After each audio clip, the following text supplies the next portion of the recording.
I want to start this video by showing you this 15-second clip.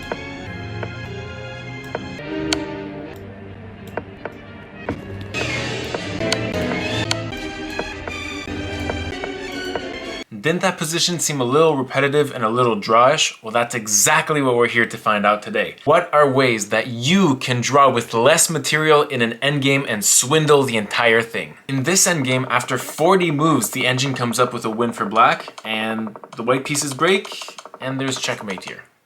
Crazy. Today we'll be counting down 5 ways in which you can create a fortress for yourself in an endgame and save a hopeless position. First, what is a fortress? A fortress is an endgame drawing technique in which the side behind in material sets up a zone of protection that the opponent cannot penetrate. This might involve keeping the enemy king out of one's position. Fortress number 1 is the total blockade of the center. So in our first example of total blockade in the center, in this position, black traded up a pair of rooks, queen a8, knight a4, and then king c8.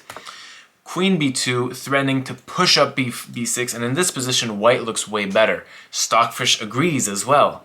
But the black pieces have an insane resource. Outstanding move here is played, which is queen b6, locking up the entire position rank by rank and file by file. By sacrificing the queen here, the black pieces can now close up the position in its entirety, and that's what happens in the game. Takes, and here you just cannot penetrate this beautiful armor of defense that the black pieces have here.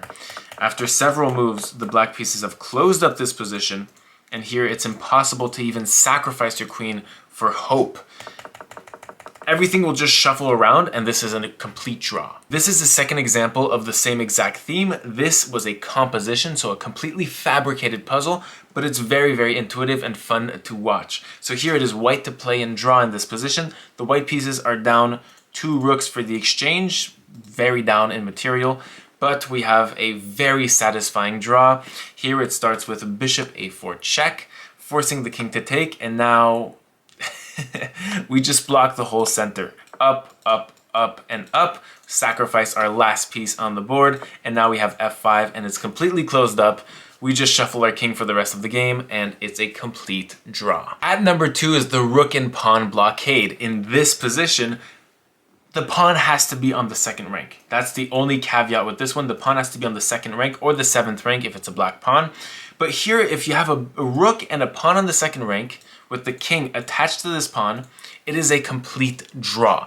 This is a fortress in and of itself. Simply put, we are zoning out the king here from ever trespassing on beyond this 3rd rank, and just substitute moves will just be king moves. And what happens here is that the queen passes easily, king f2, and nothing else will happen past it. The black pieces cannot enter through this position, and it's a complete draw. Now this has come up several times in professional games in which even with a pawn, say in this position, even with a pawn up, the black pieces added up a pawn on g4, and because it's still taken up by this f-pawn, it needs to be a g-pawn in this specific case. Every detail matters. Here it is still a draw, and in this game, the GMs continued on for very, very long to try to make something of it, and the black pieces just couldn't crack this absolute fortress. It's crazy, really. Nothing happened, and this concluded as a draw. Another example of this rook and pawn is oddly this one. Black has 2 pawns here, but white has 3 pawns, and the rook is here on f6, so the rook will not be able to go by e3 and g3 anymore because this g3 square is taken. So the rook will go by f5, and the king will have all of these squares to juggle around, and on the occasion the rook will seek refuge on f8 to avoid as many forks as possible. You don't want to leave your rook undefended here. So the white pieces just went along, moving their king, moving their rook. You always have to move your rook around this f file to defend this f2 pawn, very crucial. And this ended a draw as well. And here we have another older game as well from 1948 in which the black pieces had an h-pawn this time and we had an f-pawn, and this was still a draw. Yuri Averbach, an absolute legend of chess, one of the best to not be a world champion, drew this with the white pieces. Absolute class. And there are also times where this can go terribly wrong. In this game from the Candidates 2020, Nepo played Anishgiri, who looks like he has a fortress, right? He has the ingredients, the pawn on the second rank, the rook that can go to e3 and g3 and just shuffle along, and he has an extra pawn on h4. But the black pieces have an e pawn this time, and this is very winning for the black pieces. Look at this. So first, Nepo goes and swings to the h-file to grab that h4 pawn, and now the real plan comes into place. The king goes to d4, and now we slide our queen to d3, threatening this rook and sacrificing our queen. If you are to take here, I'll just take with the e pawn. And after king f1, I'll go king c3, king e1, and king c2, and now this pawn marches to a queen and completely wins. If you don't do anything here, say a king move, then queen takes e3, f takes, and king takes e3. And here we have the outflank with e3, e2, e1, and the black pieces will queen and win. At number 3, we have king in the corner against rook pawn and opposite colored square bishop to the promotion square. Let's give you an example. Here in this position, it is white to play, and the white pieces do this outrageous move, bishop h6. Absolutely arrogant, giving a bishop, etc. This pins the pawn, which forces it to take, otherwise we'll take the pawn. And now black has two doubled pawns and a bishop against a king, but this is still a draw. In this position, the king only has to go back to h1 and just shuffle its way back from h1 to g2, and this is a complete draw in this position. It's actually insane. You can give black all the time and space they want, bring the king up, everything, but this will be a stalemate very quick. Or if you bring the pawn up, this is the same. This is an absolute draw. The black pieces cannot get around this fortress that illustrates this position as a draw. I have two fresh examples from professional games. In this game, Mr. Serper swindled none other than Hikaru Nakamura. In this position, after knight g3, Mr. Serper took and traded, and now played a brilliant move, knight takes e4, sacrificing the knight, with the objective to use this bishop and rook pawn against this king on h1. And his plan will just be to put the king on h1, and from there it's a draw. So the white pieces literally put their king on g1. Towards h1, they'll shuffle here, give the pawn on e4, and then have to mission to give this pawn on h4, and here it's an absolute draw. The black pieces simply cannot get close enough to the white pieces, otherwise it's stalemate, and that's another fortress. Here we have a more recent one that happened in December of 2022.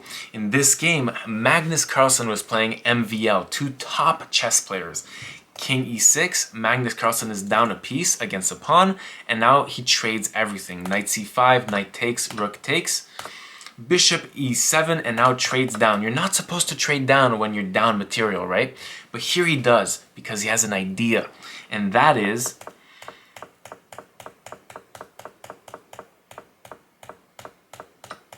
to literally trade up on h5 and give black a pawn promoting on h1 a contrary color to the square of this bishop, and then just put the king down to h1, and this is a table-based draw, an absolute book draw here, and this game was concluded a stalemate draw after the white pieces made a fortress. At number 4, we have the two minor pieces against a queen.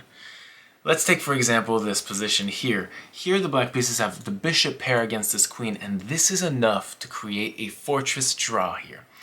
The bishops take up the entirety of the board and restrict the king's presence to ever march by these bishops. And all the black pieces need to do is to switch this king up from c7 to b8, and this king will never pass by. The true beauty of a fortress, down to two bishops on the board. As this is extremely rare to get, I did find one game in which two minor pieces do draw from real life. And so here the black pieces played rook h7, the queen went to g8, and now black has an ingenious idea. Rook takes h4, king takes, and now bishop d4. And what do we do here? We have created a fortress around this queen on g8, and it cannot move.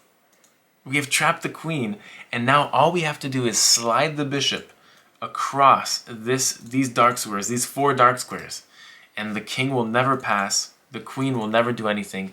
This is a complete draw. I just found another one with the bishop pair, so let's show it. Here the black pieces sacked a very valuable knight against a super valuable pawn here to get the bishop pair against the queen. With some modifications, in a game if you ever get this in your life, it will have some little things, right?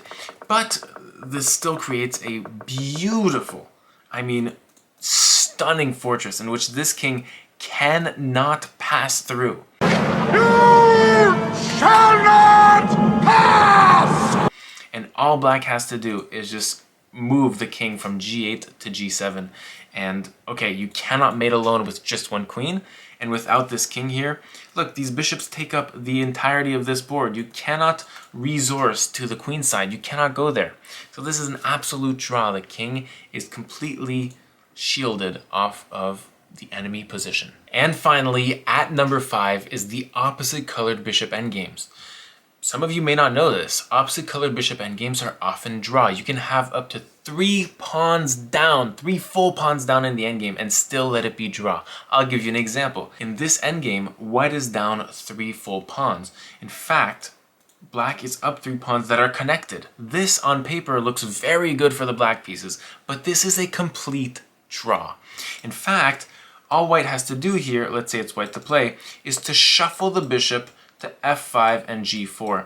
f5 and g4. And the black pieces, because they have a dark squared opposite colored bishop here, opposite colored than the white bishop of course, cannot afflict any damage on these light squares and cannot create a push for these pawns. Simply put, these pawns cannot progress for the black pieces and the position will stay put for the rest of eternity. We have an example from a real life game which is always more fun. It puts it into context. In this position, the black pieces saw this exact same theme. Beautiful fortress here, king f5, sacking a pawn on f7, and we have the fortress. You cannot queen any of these pawns and convert this position because the bishop, all it did was just play and shuffle on this diagonal, not letting any pawns ever push up. Finally, we have a bonus for you. I have a bonus. I saw this one and it was such an oddball I had to show it to you. This happens once in a lifetime. It happened to Anish Giri, who had the white pieces in the seemingly winning position, but it wasn't. Here the black pieces had a fortress in what seems like kind of like a middle game, if I'm being honest. Look at this one. So here the black pieces are down a rook and a bishop against a queen, with a pawn I think. And everything is beautifully defended.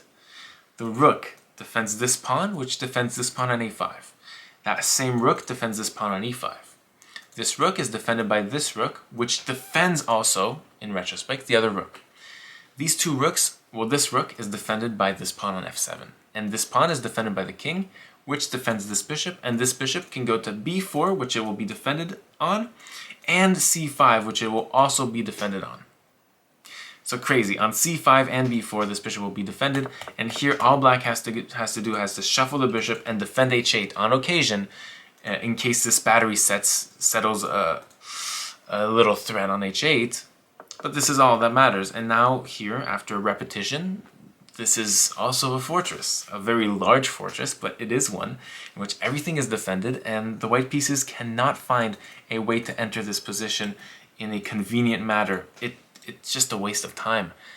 Even if you trade off one pair of rooks, the rook would sit on e6 and you would just have a bishop that would shuffle along. The king cannot pass this position and it's a total draw. I hope you learned something today. If you did, I hope you had an amazing day. I'm the Chess Nerd and see you soon.